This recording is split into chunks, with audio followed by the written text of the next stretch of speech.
Education টিকে চঞ্চলৰ সকলোকে স্বাগতম জনাইছোঁ। আৰু বহুতে কমেণ্ট কৰি মোক সুধি আছিল যে কাট অফ মাৰ্কছৰ ওপৰত ভিডিঅ' লাগে, কাৰণ এল পি আৰু ইউ পিৰ আজিৰে মেইনলি এই ভিডিঅ'টো মই দুইটাৰে অলপ অলপ কৈ দিম, মানে এল পিৰ ক্ষেত্ৰতো কৈ দিম, ইউ পিৰ ক্ষেত্ৰতো কৈ দিম।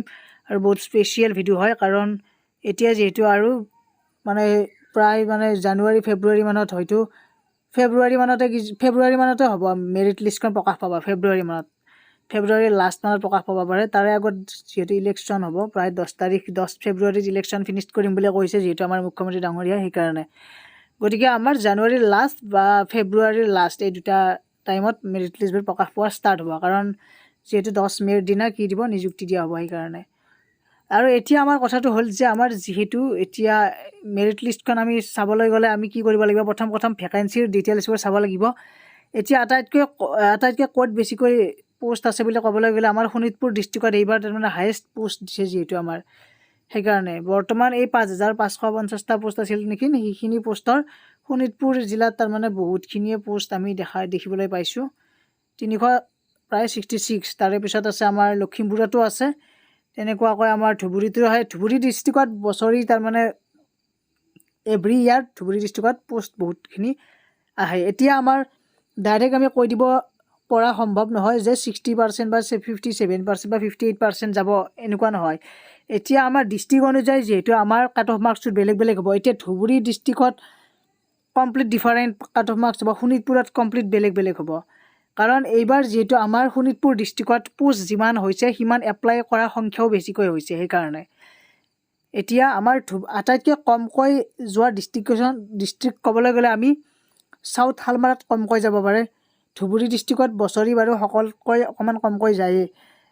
তাৰে পিছতে নেক্সট আৰু আমি টপ 3 ডিষ্ট্ৰিক্টকেইখন ক'বলৈ গ'লে চাউথ শালমাৰা, ধুবুৰী, তাৰে পিছত নেক্সট আমি ক'ম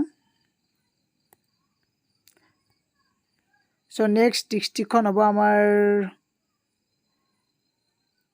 তিনিচুকীয়া ডিষ্ট্ৰিক্টত অকণমান কমকৈ যাব পাৰে, তিনিচুকীয়াখনত। এইটো আমাৰ প্ৰিডিকশ্যনৰ ফালৰ পৰা কৈছোঁ। আমি যিহেতু বহুকেইটা চেনেল লগ লাগি কিনে অকণমান ডিছকাশ্যন কৰা হৈছে, আমাৰ অসমীয়া মাধ্যমৰ যিখিনি আছে য'ত এপ্লাই কৰিছে, সেইকাৰণে। এতিয়া আমাৰ কাট অফ মাৰ্কছটো বাৰু একজেক্ট কিমানমান যাব পাৰে। এতিয়া আমাৰ ধৰি লওক আমাৰ যি তিনিখন টপ 3 ডিষ্ট্ৰিক্টত আমি দেখুৱালোঁ, সেইকেইখন ডিষ্ট্ৰিক্টত বাৰু আমাৰ অকণমান তাৰমানে কমকৈ যাব। কমকৈ বুলি কওঁতে আমাৰ 57 লাষ্ট হ'ব পাৰে। এল পিৰ ক্ষেত্ৰত 57টো লাষ্ট হ'ব পাৰে। তাৰে তলত কিন্তু নামা আশা কম, কাৰণ বছৰি যিহেতু চিটেট হৈয়ে থাকে, চিটেট পৰীক্ষা দি থাকে, বা আমাৰ অসম টেটতো যোৱাবাৰ ভালেখিনি সংখ্যক আছিল। আৰু বহুতে আগতে কি আছিল, HSৰ মাৰ্কছ হাই লেভেলৰ আছিল, সেইকাৰণে বহুতে পাই গৈছিল। এতিয়া টেটৰ মাৰ্কছটো বহুত ইম্পৰ্টেণ্ট হৈ পৰিছে, কাৰণ প্ৰায় 80% টেটৰ মাৰ্কছ চাব যিহেতু, সেইকাৰণে। এতিয়া আমাৰ কথাটো হ'ল, এতিয়া যিকেইখন টপ 3 ডিষ্ট্ৰিক্ট কৈছোঁ 57 লাষ্ট হ'ব পাৰে। তাৰে মিডিয়াম যিকেইখন ডিষ্ট্ৰিক্ট হ'ব, মিডিয়াম ডিষ্ট্ৰিক্টকেইখন ক'বলৈ গ'লে আমাৰ এই ধৰি লওক বৰপেটা ডিষ্ট্ৰিক্ট বা গোৱালপাৰা, তাৰে পিছত আমাৰ মৰিগাঁও ডিষ্ট্ৰিক্টখন ক'ব পাৰিম। তাৰে পিছত আমি ক'ব পাৰিম নেক্সট আমি কোনখন ক'ম, লখিমপুৰ। গতিকে এইকেইখন অকণমান মিডিয়াম কাট অফটো যাব পাৰে, 58 বা 59 লাষ্ট হ'ব পাৰে, বা 58 লাষ্ট হ'ব পাৰে কাট অফটো। আৰু নেক্সট আমাৰ যিকেইখন হাই লেভেল ডিষ্ট্ৰিক্ট, বাকী গোটেইকেইখনতে অকণমান কাট অফটো বেছিকৈ যাব পাৰে, 60ৰ ওপৰত যাব পাৰে, 60ৰ পৰা 62 মানৰ ভিতৰত থাকিব পাৰে। মুঠৰ ওপৰত এভাৰেজ হিচাপত চাবলৈ গ'লে আমাৰ 58 যাৰ আছে সি প্ৰায় ছেফ জোনতে থকাৰ নিচিনা হ'ব, তাৰমানে 58 যাৰ হ'ব তাৰমানে। কাৰণ গোটেইখিনি হিচাপ কৰিলে যাৰ 58 বা 60 মানত থাকে, 58টোৱে ধৰিছোঁ বাৰু একেবাৰে তলৰ কাট অফটো, গতিকে তেখেতৰ মানে সেইটো অকণমান ছেফ জোনত আছে। আৰু যদি এল পিৰ ক্ষেত্ৰত এতিয়া ডিষ্ট্ৰিক্ট চিলেকশ্যন কৰাৰ ওপৰত ডিপেণ্ড কৰিব আপোনালোকক, বা কেইখন ডিষ্ট্ৰিক্ট চিলেক্ট কৰিছে। ডিষ্ট্ৰিক্ট সদায় এনেকুৱাকৈ চিলেক্ট কৰিব লাগে যে এখন বেছিকৈ পোষ্ট থকা দিব লাগে, বা এখন মিডিয়াম দিব লাগে, এখন কম পোষ্ট থকা দিব লাগে। তেনেকুৱাকৈ যদি চিলেক্ট কৰা যায় তেতিয়া পোৱাৰ চান্সটো অকণমান বেছিকৈ থাকে। কাৰণ আমি যিমানবোৰ 2020ৰ পৰা ভিডিঅ' বনাই আছোঁ, তেনেকুৱাকৈ মেৰিট লিষ্টবোৰ প্ৰকাশ পাই আছিল। কিন্তু এইবাৰ অকণমান ডিফাৰেণ্ট হৈছে, কাৰণ টেটৰ মাৰ্কছটোৰ ওপৰত বহুত বেছি ডিপেণ্ড কৰিব, সেইকাৰণে।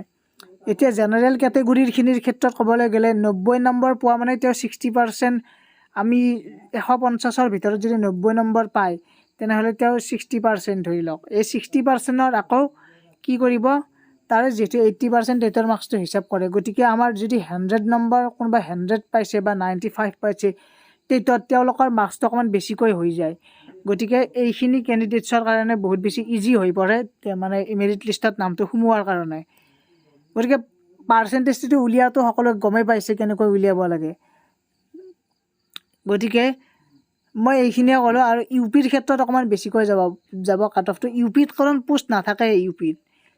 ইউ পিৰ আমাৰ ভেকেঞ্চিৰ লিষ্টখন যেতিয়া চাম, ইয়াত চাব ইউ পিৰ ক্ষেত্ৰত পোষ্ট বহুত বেছি কম আছে। ইমান কম পোষ্টত কাৰণ এল পি যিমানে পাছ কৰা সংখ্যা আছে, ইউ পিও প্ৰায় সিমান মানে আছে। গতিকে ইউ পিৰ ক্ষেত্ৰত কিন্তু 62 মানৰ ওপৰত কাট অফটো যাব।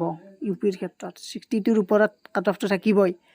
গতিকে ইউ পিৰ ক্ষেত্ৰত 62ৰ তলত যোৱাৰ আশাটো কম আছে সেইকাৰণে। গতিকে ইয়াত ডিষ্ট্ৰিক্ট লৈ কথা হ'ব। গতিকে খুব বেছি মানে 2-3% অকণমান কম বেছি হ'ব পাৰে ডিষ্ট্ৰিক্ট অনুযায়ী, আৰু যিটো আমাৰ গেপ পাৰ্চেণ্টেজৰ সেইটো। গতিকে ভিডিঅ'টো এইখিনি আছিল। সকলোৱে শ্বেয়াৰ কৰি দিব, লগতে ছাবস্ক্ৰাইব কৰি বেল আইকনটো প্ৰেছ কৰি ৰাখক। আগন্তুক দিনবোৰত কিবা ইনফৰমেশ্যন পালে জনাই দিম বাৰু। আজিলৈ ইমানেই, ধন্যবাদ, থেংক ইউ।